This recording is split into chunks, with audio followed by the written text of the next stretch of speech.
Bismillahirrahmanirrahim. Assalamualaikum warahmatullahi wabarakatuh. Waalaikumsalam. Alhamdulillah. Hamdan katsiran tayyiban mubarakan fihi kama yuhibbu rabbuna wa yarda. Asyhadu an la ilaha illallah wahdahu la syarika lahu wa asyhadu anna Muhammadan abduhu wa rasuluh.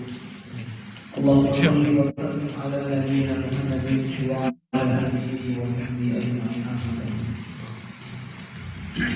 Kaum muslimin wa muslimat rahimani wa rahimakumullah. Alhamdulillah, kita senantiasa memuji Allah Subhanahu wa taala atas limpahan karunia-Nya, limpahan taufik, nikmat hidayahnya kepada kita semua, sehingga dengan hujan, masya Allah para ikhwan, Pak di sini masih semangat untuk tetap menghadiri pengajian rutin kita.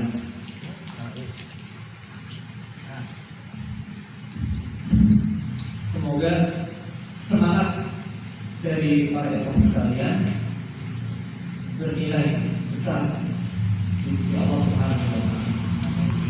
Diberi pahala, diberi balasan yang setimpal dan sangat baik dibandingkan apa yang telah antum semua berikan kepada agama ini. Dan kaum muslimin kita lanjutkan pembahasan dari buku kita, yaitu buku Aqidahmu, Aqidahmu dari kitab dan sunnah yang sahih. Di pertemuan yang lalu kita telah membahas tentang apa? Masih ingat? Apa yang pertama? Tapi kalau sudah bukunya di sana, oke, kalau mas? Yang pertama tentang ya. Yang kedua tauhid dulu. Iya. Dan hari ini kita akan membahas tentang tauhid al-asma wa sifat. Pembagian tauhid menjadi berapa? 3. Apa sudah dulu? Kalau Allah menjadi membagi kamu menjadi 2, ya. Atau 3? Atau menjadi 4? Pembagian itu hanya untuk mempermudah mengklasifikasikan, mempermudah untuk kita mempelajari tauhid. Bukan kita membagi zatnya Allah Subhanahu wa taala menjadi 3, ya. Karena ada orang yang menganggap bahwa saya membagi tauhid menjadi 3 itu seperti orang Nasrani, Pak. Dengan metode mereka atau dengan keyakinan mereka prioritas, ya kan? Yang ini tentu saja hal yang aneh sekali.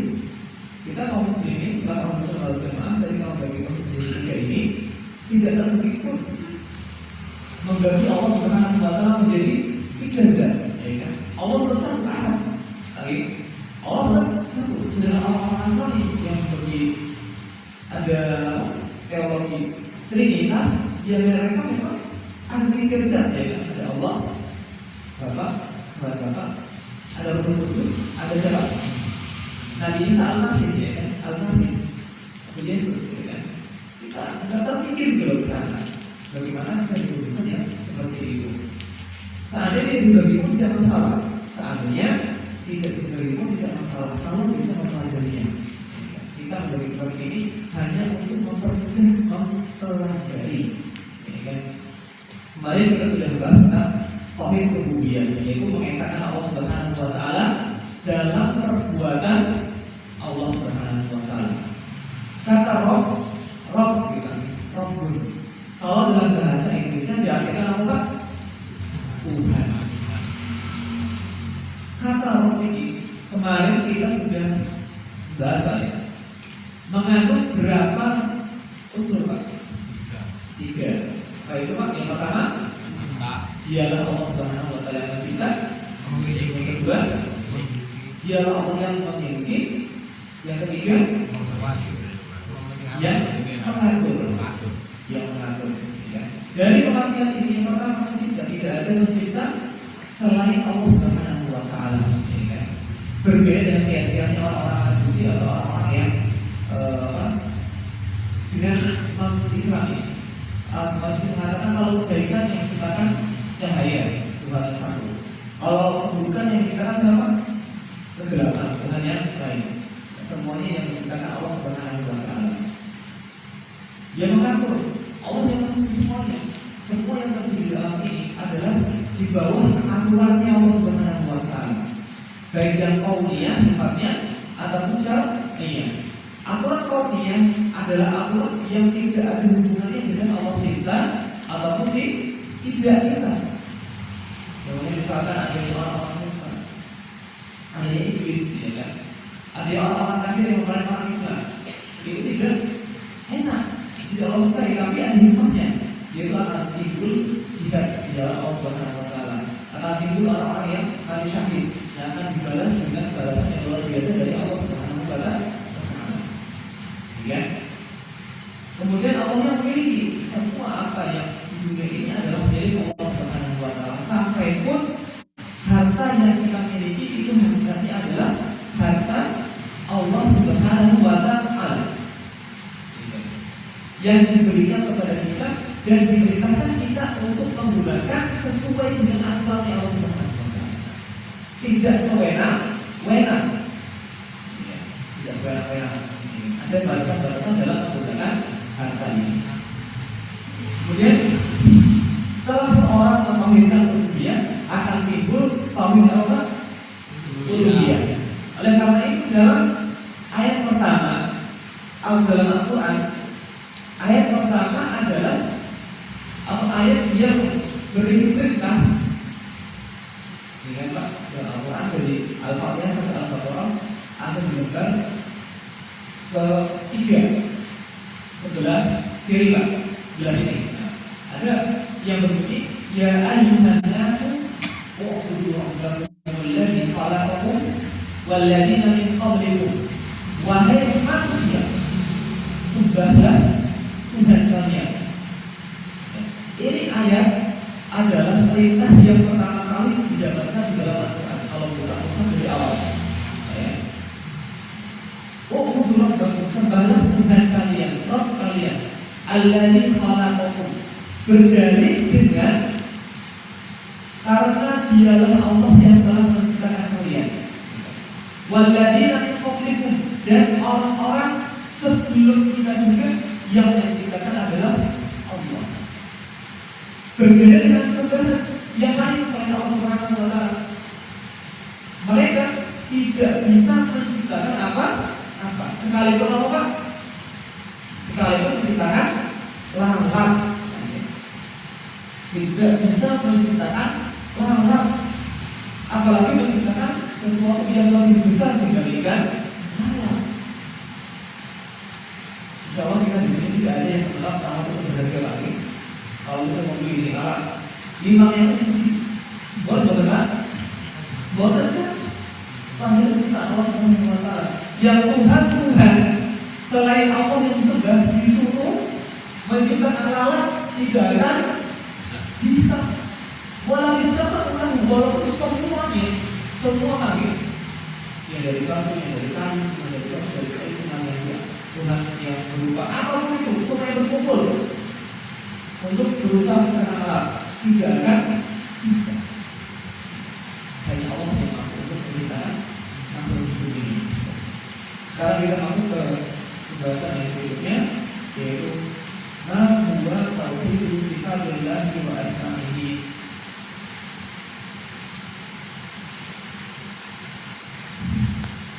Huwa tauhidus sifatillah, apa yang dimaksud dengan tauhid atau mentauhidkan sifat-sifat Allah Subhanahu wa taala dan nama-namanya.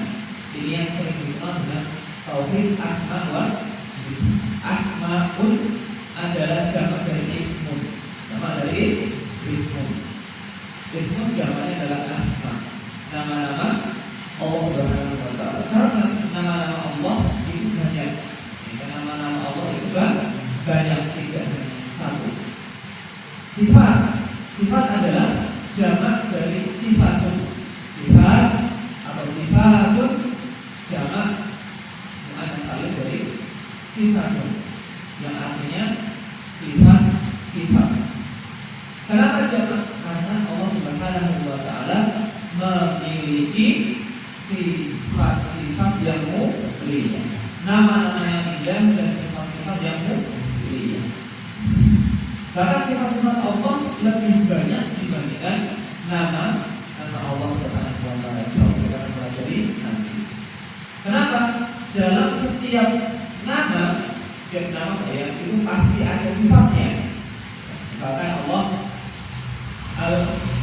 As-Sami, Maha mendengar.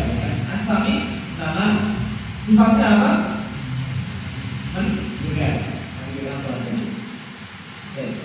Huwa yaitu isbat ma wasallallahu bihi nafsahu fi kitabih, menetapkan apa wasallallahu bihi nafsahu, apa yang Allah sifati dengannya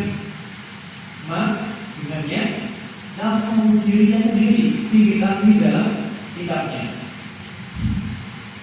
Au wasafahu rasulullah fi ahaditsih as-sahihah, ataupun apa yang Rasul Shallallahu Alaihi Wasallam sifati Allah di dalam hadis-hadis yang sahih.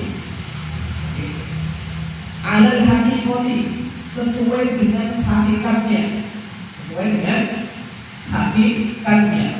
bila takwilin, tanpa adanya takwil, wala tafwidin, dan juga tanpa ada tafwid, wala tamtsilin, dan juga tanpa ada tamtsil, wala ta'tilin, dan juga tanpa adanya ta'til. Kal istiwa, seperti sifat istiwa, wal nuzul, dan sifat nuzul, wal yad, dan sifat tangan, wa ghairiha, dan selain dari yang telah disebutkan.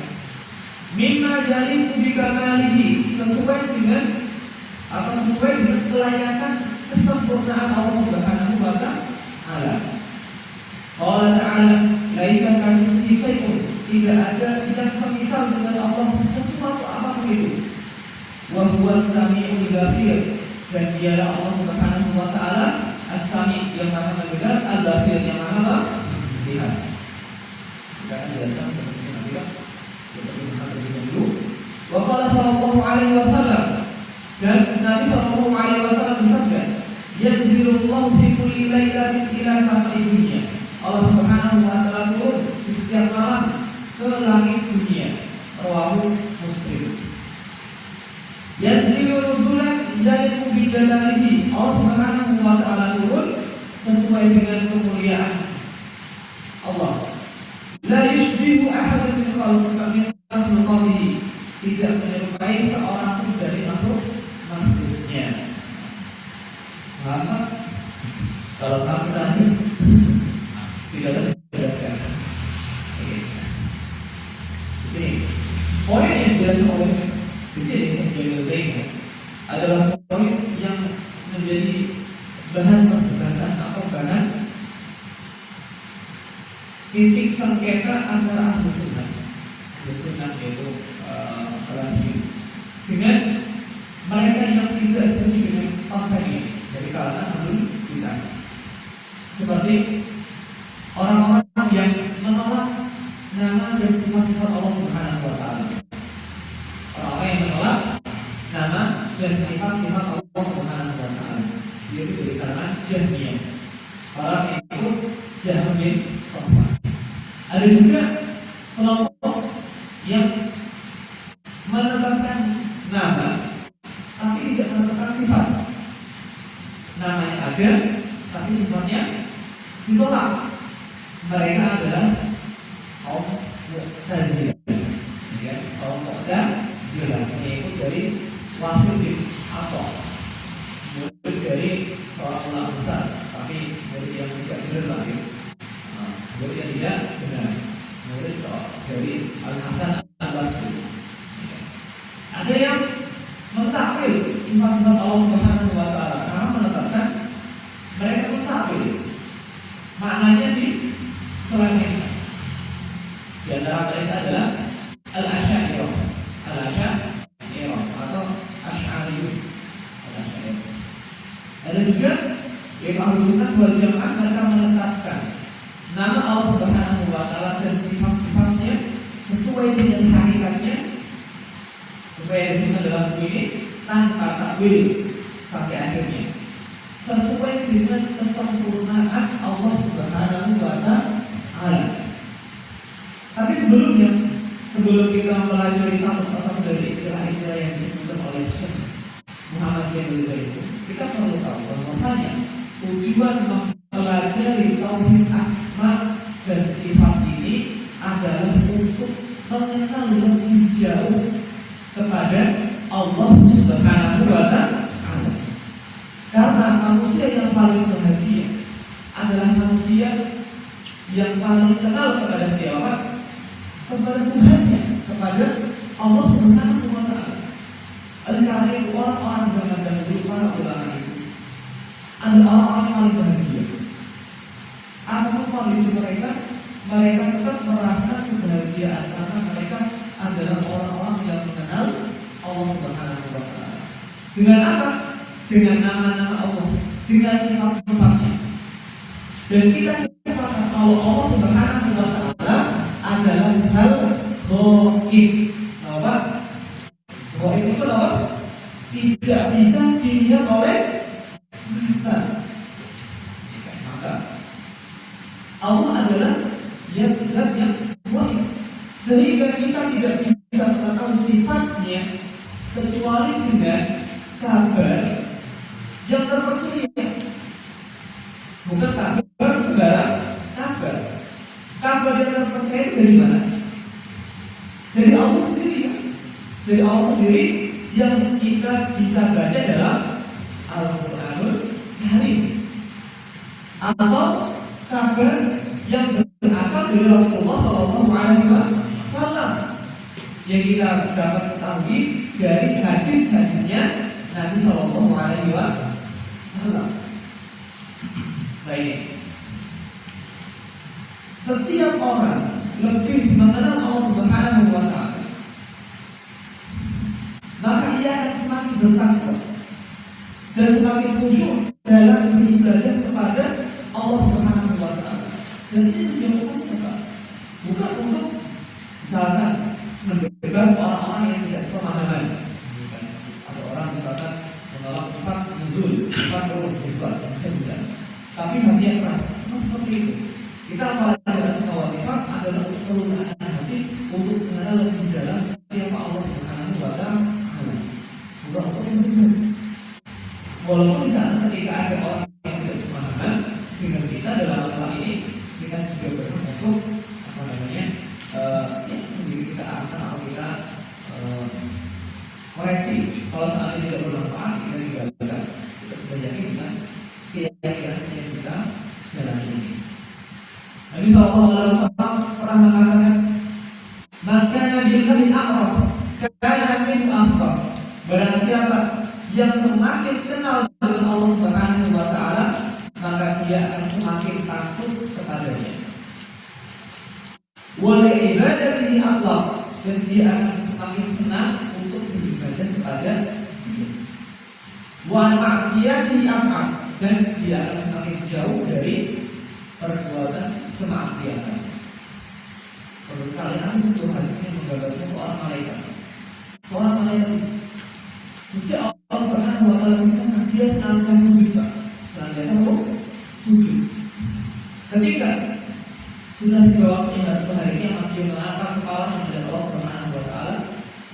Dia sampai mengatakan, ya Allah, saya juga beribadah kepadamu dengan sebenar-benarnya. Padahal Allah dia dari sejak awal menciptakan sujud. Dalam arti malaikat bukan baru. Ya. Kalau manusia sujud dari diciptakan sampai akhir kiamat pasti semua terjadi. Sujud 5 menit tadi sudah besokan. Ini manusia lain turun, mereka tidak bosan, tidak capek dalam beribadah kepada Allah Subhanahu wa Ta'ala juga. Mereka manusia yang sangat beda sekali. Baik. Semakin dia mengenal Allah Subhanahu wa Ta'ala, maka dia akan semakin takut, semakin berharap, dan semakin jauh dari perbuatan maksiat. Apa ini berarti atau hanya perkataan ulama? Nabi sallallahu alaihi wasallam mengatakan, inna atqakum wa a'lamakum billahi ana. Sesungguhnya orang yang paling bertakwa dan paling tahu di antara kalian dengan Allah Subhanahu wa Ta'ala adalah aku. Sehingga beliau adalah orang yang paling rajin beribadah. Beliau adalah orang yang paling rajin berinfak. Seperti angin tadi. Beliau adalah orang yang paling rajin berdoa. Dan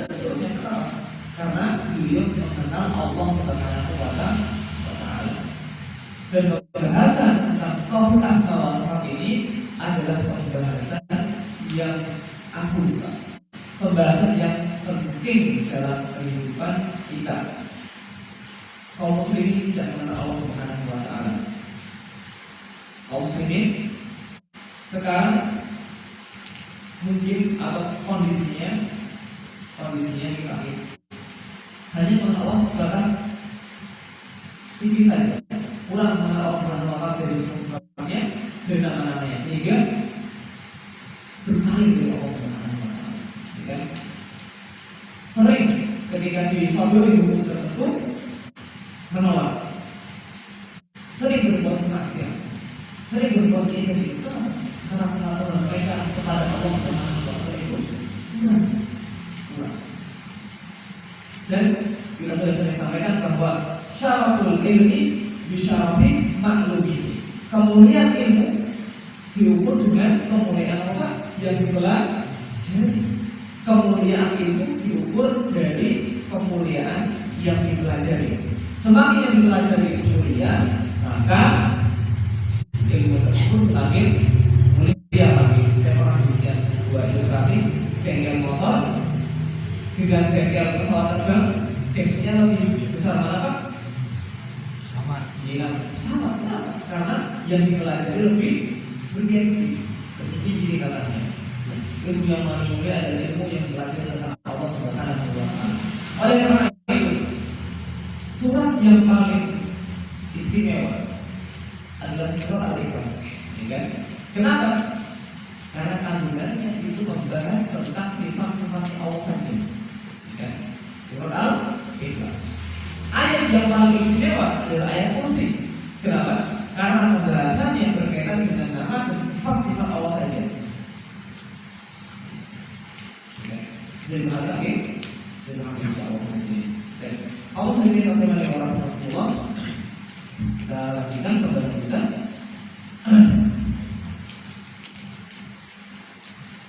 Sebentar di sini menetapkan apa yang Allah Subhanahu wa taala tetapkan untuk dirinya sendiri di dalam Al-Quran. Atau menetapkan apa yang Nabi Sallallahu Alaihi Wasallam tetapkan untuk Allah Subhanahu wa taala dalam hadis-hadisnya yang sahih. Secara hakikat, secara hakikat, bila takwil,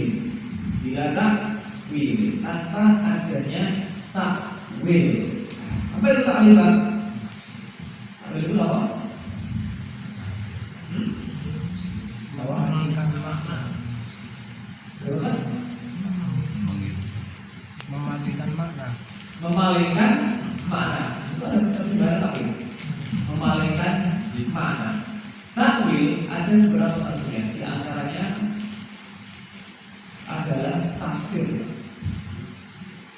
Kalau ulama zaman dahulu itu mengartikan takwil dengan tafsir. Nabi Sallallahu Alaihi Wasallam mendoakan ibadah dengan doa Allahumma faqihu fiddin wa 'allimhu at-ta'wil. Ya Allah, pahamkan dia dengan agama dan ajari dia tafsir Al-Quran, sehingga beliau menjadi ahli tafsirnya umat ini. Beliau pernah menafsirkan dari Pak sampai kita surah An-Nur, Pak. Surah An-Nur kita oleh Ibnu Abbas dari Pak sampai, sehingga ada seorang yang pernah mengatakan seandainya orang-orang Yahudi mendengarkan tafsir Ibnu Abbas ketika itu pasti mereka akan masuk Islam. Ada pemahaman kedua, takwil adalah sarful lafzi an dhahirihi, memalingkan makna dari dhahirnya. Memalingkan makna dari dhahirnya. Maksudnya memalingkan makna dari dhahirnya. Dan saat Allah Subhanahu wa taala mengatakan dalam Al-Qur'an, bal yadahu mabsuutani, bahkan kedua tangan Allah Subhanahu wa taala keduanya terbentang. Secara dohirnya tangan, ya maknanya tangan. Tapi ini ditakwil, dipalingkan kepada selain makna dohirnya, dipalingkan menjadi makna misalkan kudroh, kekuatan. Dibalikkan menjadi makna apa? Kekuatan. Ini yang dinamakan dengan takwil. Apakah takwil itu benar? Nanti kita akan pelajari.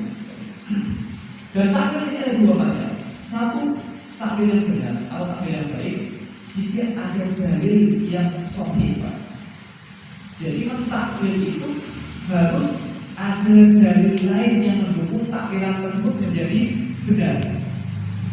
Adapun yang kedua, yaitu takwil yang tidak baik atau yang salah atau yang buruk adalah takwil yang tidak ada dalil yang jelas di situ. Oke, contohnya misalnya, contohnya beristiwa di atas arsy. Istiwa mayat di atas arsy. Dan ini makna dohirnya, makna dohir yang langsung terbetik dalam pikiran ketika kita mendengar lafaz atau kalimat tersebut. Ini makna dohir. Stator alaihi wa ala alaihi. Allah Subhanahu wa taala ada di atas arsy. Kemudian ada orang-orang dari ahli takwil ini menolak makna tersebut. Karena kalau seandainya kita menetapkan Allah Subhanahu wa taala istiwa di atas arsy, maka ada konsekuensi Allah Subhanahu wa taala akan membutuhkan arsy. Dan ini kita tidak terima yang seperti ini, kan? Karena banyak hal-hal yang ada di atas tidak butuh dengan yang di bawahnya. Misalkan matahari ada di atas bumi, bukan berarti matahari butuh dengan bumi. Itu di makhluk ada, apalagi ini Allah Subhanahu wa taala. Oh, maknanya berarti istaula. Para ahli takwil di antara Asy'ariyah mengatakan istawa maknanya adalah istaula. Istaula itu artinya adalah menguasai, menguasai. Sehingga artinya Allah Subhanahu wa taala menguasai arsy. Ar-Rahman al-arsy istaula. Ar-Rahman menguasai arsy. Kita katakan hanya takwil indah dari anak tasawuf dalam al-Aqdari. Ini takwil lagi. Takwil dari itu karena Allah telah memalingkan makna saja. Allah tidak menguasai yang lainnya. Dan kalau diterapkan ke dalam ayat lain, dalam surah Al-A'raf ayat ke-54 Allah Subhanahu wa taala mengatakan inna rabbakumullahu alladzi khalaqas samawati wal ardh fi sittati ayyamin tsumma istawa 'alal 'arsy. Ya. Sesungguhnya Allah Subhanahu wa taala adalah Rabb kalian. Sesungguhnya Rabb kalian adalah Allah Subhanahu wa taala. Dia yang telah menciptakan langit. Langit itu langit yang banyak. Wal ardi dan bumi. Fi sittati ayyamin dalam tempo waktu 6 hari. 6 hari. Sejak sampai kemudian summastawa 'alal 'arsy. Kemudian Allah Subhanahu wa taala beristiwa di atas arsy. Kemudian Allah naik ke atas arsy. Kalau seandainya dikatakan istaula berkuasa, nanti maknanya akan kemudian Allah menguasai arsy. Kira-kira kalau makna seperti ini pas berapa? Kemudian Allah menguasai arsy. Apakah sebelumnya Allah tidak menguasai arsy? Tentu saja jawabannya Allah menguasai semuanya. Allah menguasai semuanya. Jadi kenapa takwil dari istawa adalah takwil yang tidak baik? Karena memalingkannya tidak ada dalil yang sahih. Dan inilah yang tepat dikatakan dengan tahrif. Tahrif itu 100% buruk.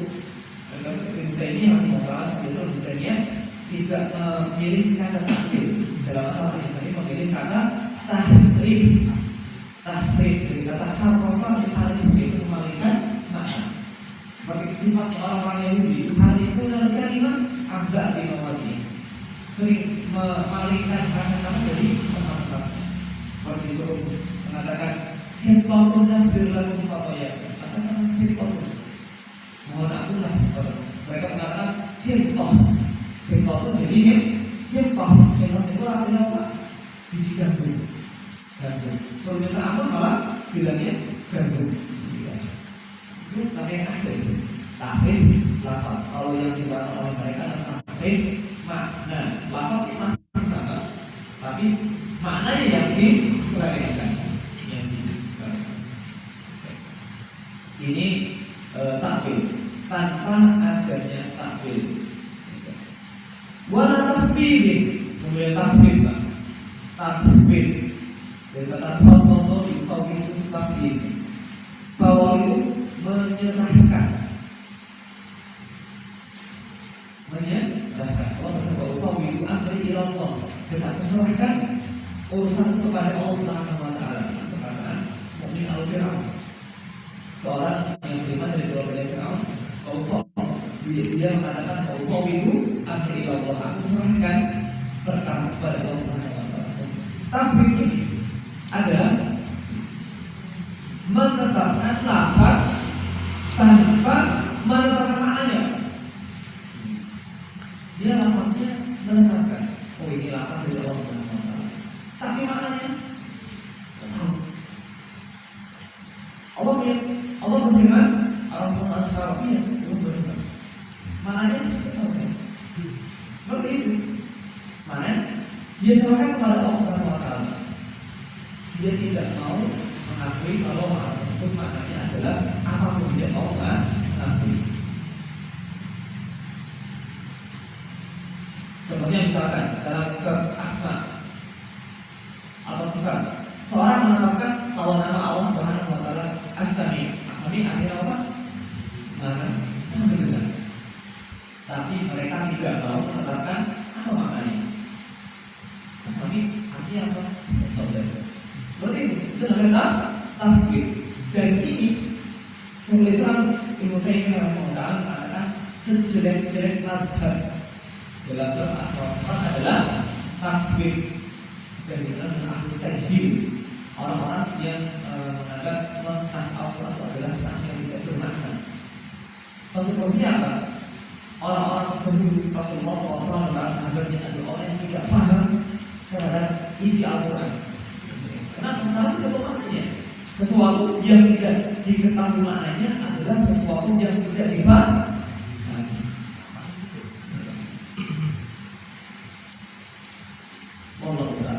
Ini tafwid lagi. Mereka lakukan semuanya ini karena takut untuk menyamakan Allah Subhanahu wa taala dengan makhluknya. Wala tamtsil. Sekarang tamtsil. Tamtsil dari kata masalah yang asli memisalkan. Memisalkan sifat Allah Subhanahu wa taala dengan sifat makhluk. Dengan sifat makhluk. Kemudian dia mengatakan tangan Allah seperti tangan manusia.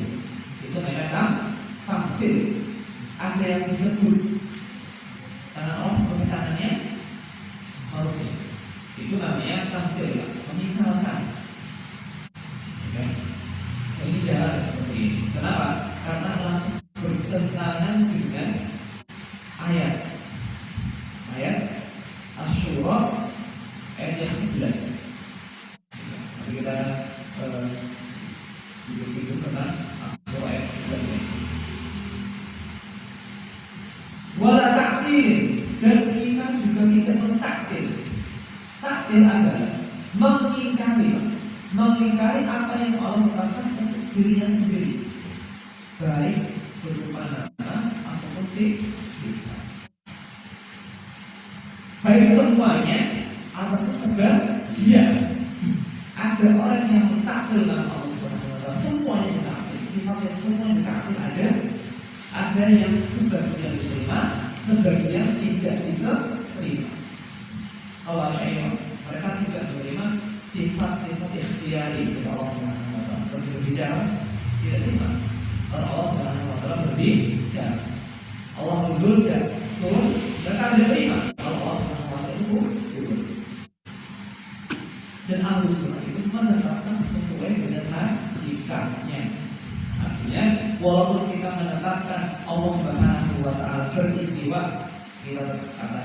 istiwanya Allah Subhanahu wa taala sesuai dengan keagungan Allah Subhanahu wa taala, tidak sama dengan istiwanya makhluk. Wan nuzul, Allah Subhanahu wa taala mempunyai sifat nuzul, turun.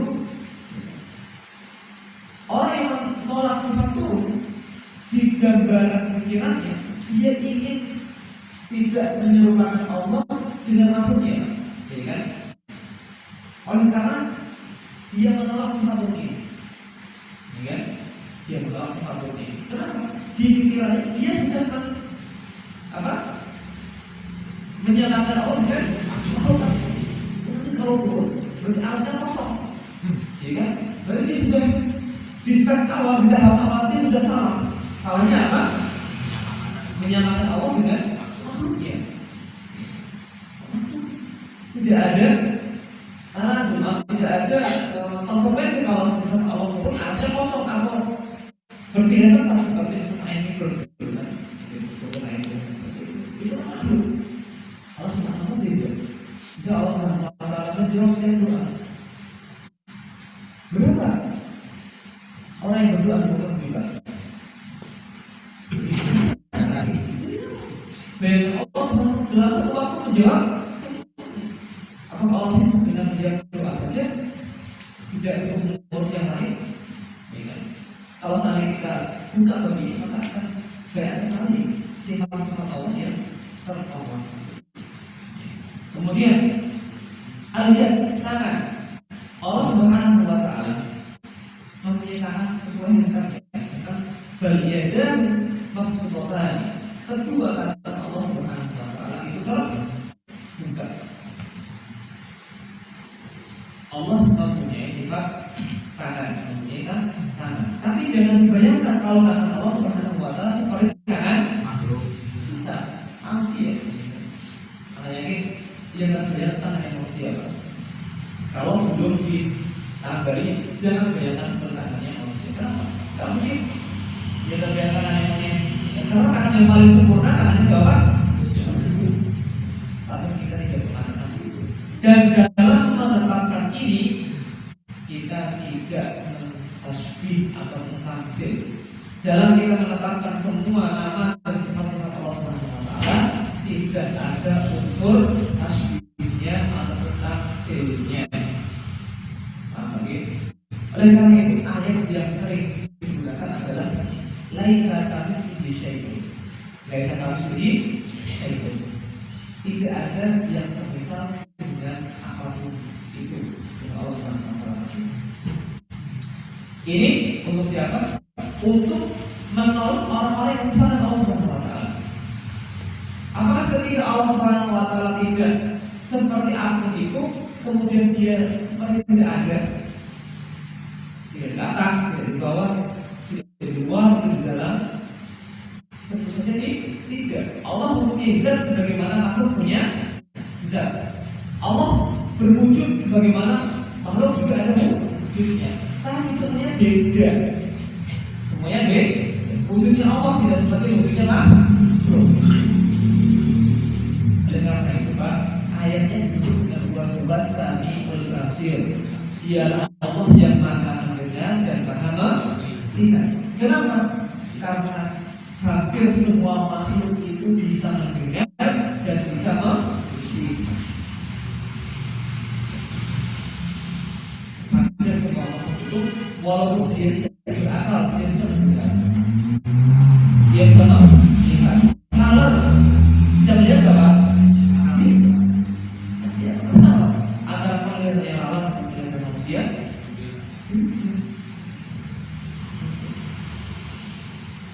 Kalau saya ingin benar-benar mengusul Asyura ayat 11 ini, maka kita insya Allah akan bisa dalam memahami dan menanamkan sifat-sifat Allah SWT.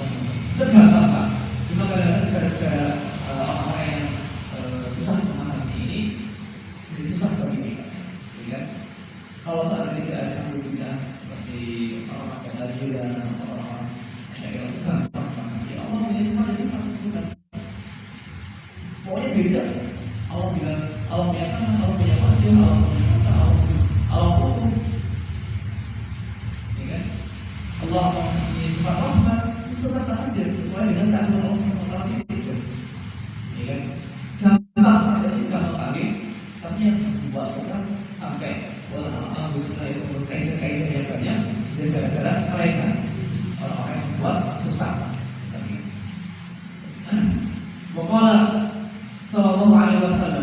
Yanzilullah fi kulli lailatin ila sama'i dunya. Allah Subhanahu wa taala turun di setiap malam ke langit dunia. Rawahu Muslim. Mereka mentahmid lagi Pak. Hadis ini tahmid yang turun oleh Allah Subhanahu wa taala. Tapi rahmatnya yang turun. Kenapa kok sampai langit itu? Tidak sampai orang langsung. Kenapa ya? Kalau seandainya turun itu pasti akan membuat rasa harap kepada Allah Subhanahu wa taala berubah. Seandainya yang turun langsung Allah Subhanahu wa taala, maka akan lebih semangat dalam harap Allah Subhanahu wa taala. Baik, ini dalam memahami penetapan asma Allah Subhanahu wa taala ini ada beberapa kaidah Pak yang saya lanjutkan dari buku. Di antaranya yang pertama adalah untuk memahami Pak ya, asma Allah taala tauqifiyah. Nama-nama Allah Subhanahu wa taala adalah tauqifiyah. Tauqifiyah itu apa? Tauqifiyah itu apa? Harus berdasarkan dalil. Tidak boleh ijtihad, tidak boleh ngarang.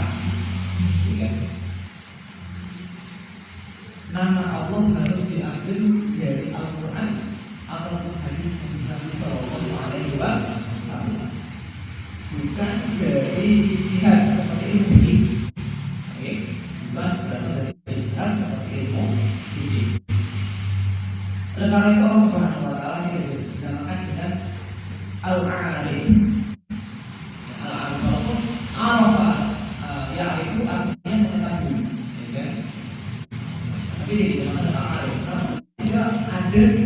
Dalilnya Allah namanya Al-Alim. Juga bisa disifati dengan akil, berakal. Allah berakal tidak seperti itu. Kenapa? Tidak ada dalil yang mengatakan kalau Allah Subhanahu wa taala memberi sifat akil. Baik. Kalau saat ini bagaimana kita menyebut Allah dengan Gusti Allah atau Pangeran? Boleh kan? Kenapa Mas? Kita bahasa. Ada yang lain contohnya? Kita katakan nama Allah Subhanahu wa taala dia. Oke, dia ada dari Al-Qur'an atau kalau kita menyebut Gusti Allah atau Pangeran, boleh kan?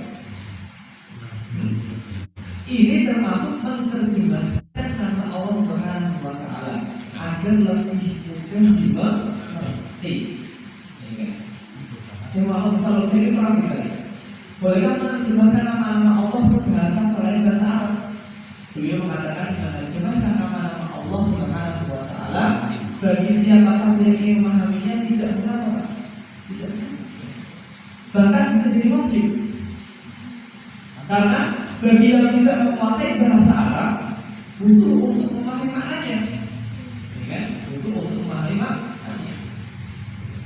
Karena Allah Subhanahu wa taala berfirman, "Wa ma arsalna rasul illa bi lisani qaumihi." Kami tidaklah mengutus seorang rasul kecuali dengan bahasa kaumnya. Tujuannya apa? Liyubayyina lahum, untuk menjelaskan kepada mereka. Jadinya ini adalah dari bab menerjemahkan. Tapi kalau kita namakan nama Allah adalah Gusti atau Pangeran, itu bukan. Nama Allah adalah Al-Malik, itu raja, pangeran, raja. Seperti itu. Kalau bab menerjemahkan tidak menggunakan. Kalau menggantikan nama-nama Allah dalam bahasa Arab, dia tidak diterjemahkan. Wallahu ta'ala. Kemudian kaidah yang kedua, sifat-sifat Allah lebih luas dibandingkan dengan namanya. Ini sepertinya bahasa agak apa ya? Kalau kita ngantuk, bahasa Allah Ustaznya. Ini saja paling mahal. Setiap nama itu pasti punya sifat Pak. Tidak semua sifat diambil darinya nama Allah Subhanahu wa taala. Contohnya misalkan Allah itu muntaqim atau yang takim itu membalas perbuatan yang jelek dengan intiqam.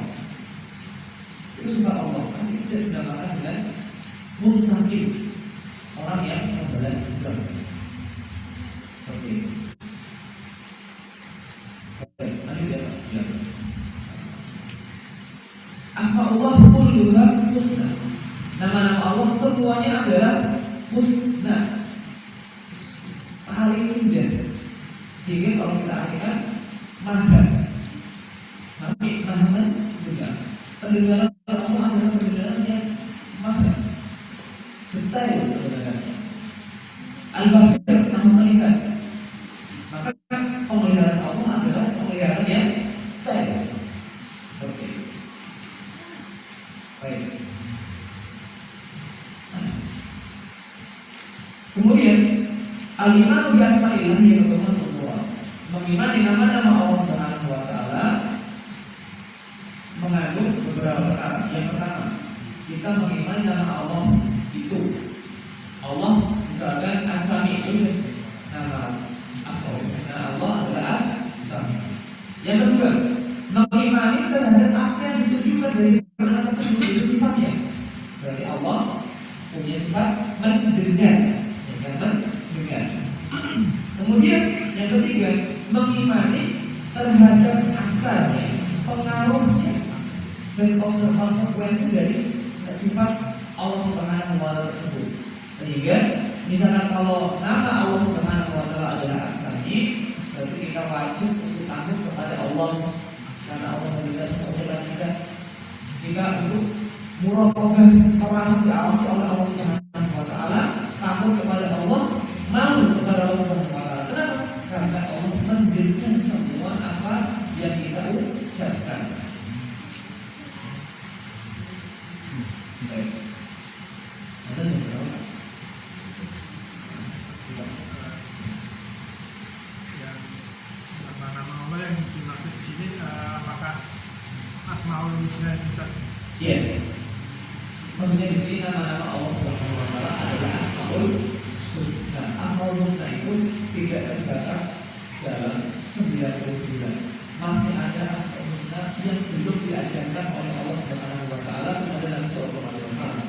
Sehingga ketika beliau berikan setelah dari Yaman baru akan diajari oleh Allah Subhanahu wa taala yang digunakan untuk meminta syafaat kepada Allah Subhanahu wa taala.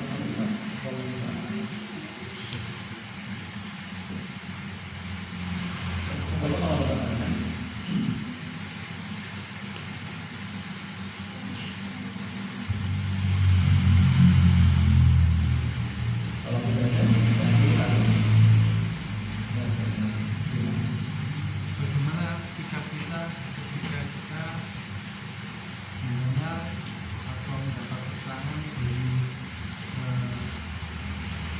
misalkan ada orang yang mentakwilkan misalkan Allah punya namanya di istaula tadi itu kan kita mendengar Bagaimana kita melakukan yang lain? Kalau kita bisa untuk meluruskan, kita luruskan, ya kan?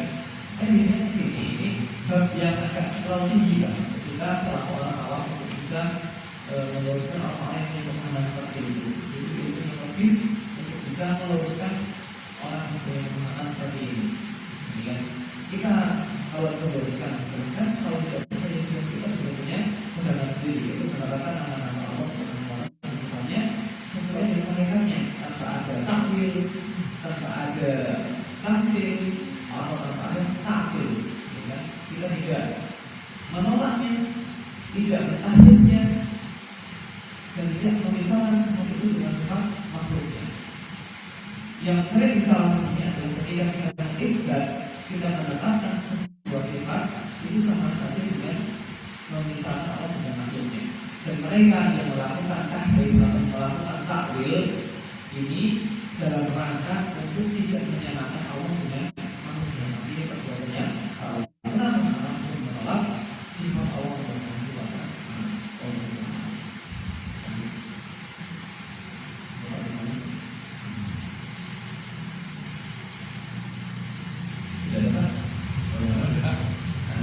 ya. Usia kalau jadi sebenarnya nggak ngantuk pak. Kalau itu bahasa seperti oh ini. Dulu saya juga seperti itu pak. Juga apa? Sampai bahas tapi kan ini kita apa sih? Bahas apa? Gitu. Apa? Sampai apa? Masuk atau mendengar ini perbedaan antara itu antara mereka itu apa? Baru sampai seperti itu. Jadi waktu ibadah berkali-kali